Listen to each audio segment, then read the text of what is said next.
Hi everyone, मैं हूँ lovely. आपका बहुत स्वागत है मेरे चैनल लवली किचन में। आज मैं आपको पोहा बनाना सिखाऊंगी। पोहा हमारी सेहत के लिए बहुत ही अच्छा होता है और जो लोग डाइट करते हैं उनके लिए तो अच्छा होता ही है। तो अगर अभी तक आपने मेरे चैनल को सब्सक्राइब नहीं किया है तो प्लीज़ सब्सक्राइब कर लीजिए और बेल आइकन को प्रेस करना ना भूलिए, ताकि मेरे नए हर वीडियो की जानकारी आसानी से आपको मिल सके। तो चलिए शुरू करते हैं। पोहा बनाने के लिए हमें चाहिए 250 ग्राम पोहा। ये 2 से 3 लोगों के लिए काफ़ी है।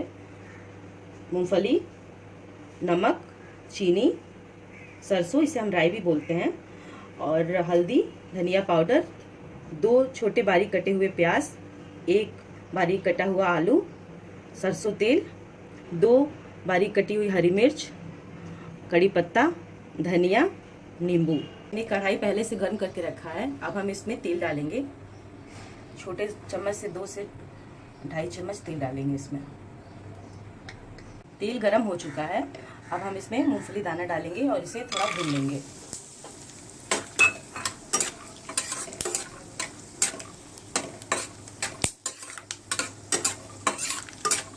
मूंगफली हमारी भून चुकी है। अब हम इसे निकालेंगे। गैस का फ्लेम धीमा कर देंगे। उसी बचे हुए तेल में अब हम डालेंगे छोटे चम्मच से 1 चम्मच राई, हरी मिर्च, कड़ी पत्ता,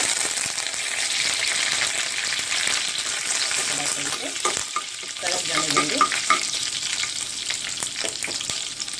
अब हम इसमें डालेंगे प्याज।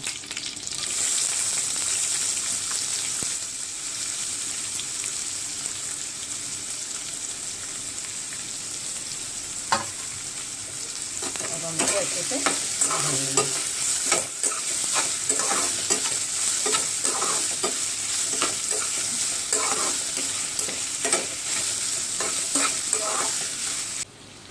प्याज हल्का भून चुका है, इसे हम ज़्यादा ब्राउन नहीं करेंगे। अब हम इसमें बारीक कटा हुआ आलू डाल देंगे और इसे अच्छे से भून लेंगे।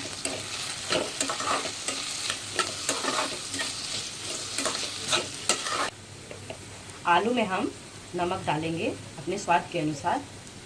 मैं इसमें डालूंगी छोटे चम्मच से 1.5 चम्मच नमक, ताकि ये जल्दी से पक जाए हमारा आलू। इसे अच्छे से मिला लें।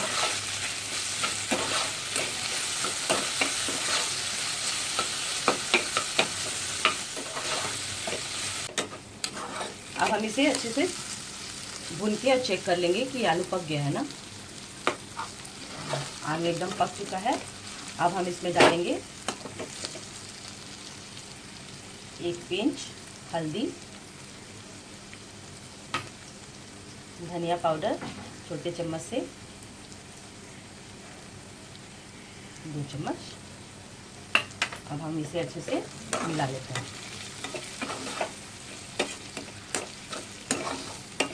जब तक मसाला भून रहा है तब हम पोहा को अच्छे से धुल लेंगे। अच्छे से मसाला भून चुका है और मैंने पोहा भी अच्छे से धुल के और अच्छे से इसमें पानी निचोड़ लिया है। इसमें पानी बिल्कुल नहीं रहना चाहिए। तो चलिए हम पोहा मिलाते हैं।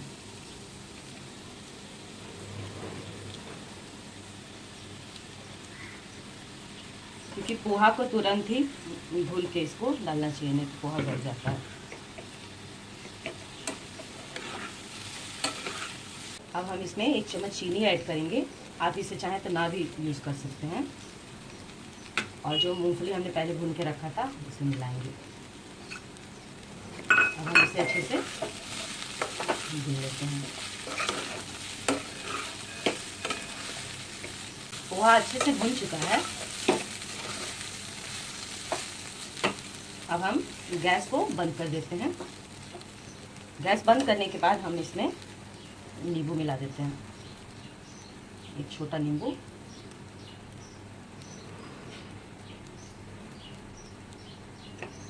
और हम इसे अब अच्छे से मिला लेते हैं। पोहा रेडी हो चुका है। पोहा रेडी हो चुका है। ये देखिए गर्मा गर्म पोहा, और इसे धनिया के साथ गार्निश करेंगे। और इसे आप लोग एक बार घर में ज़रूर ट्राई करिएगा और मेरे कमेंट बॉक्स में ज़रूर बताइएगा कि पोहा कैसा लगा।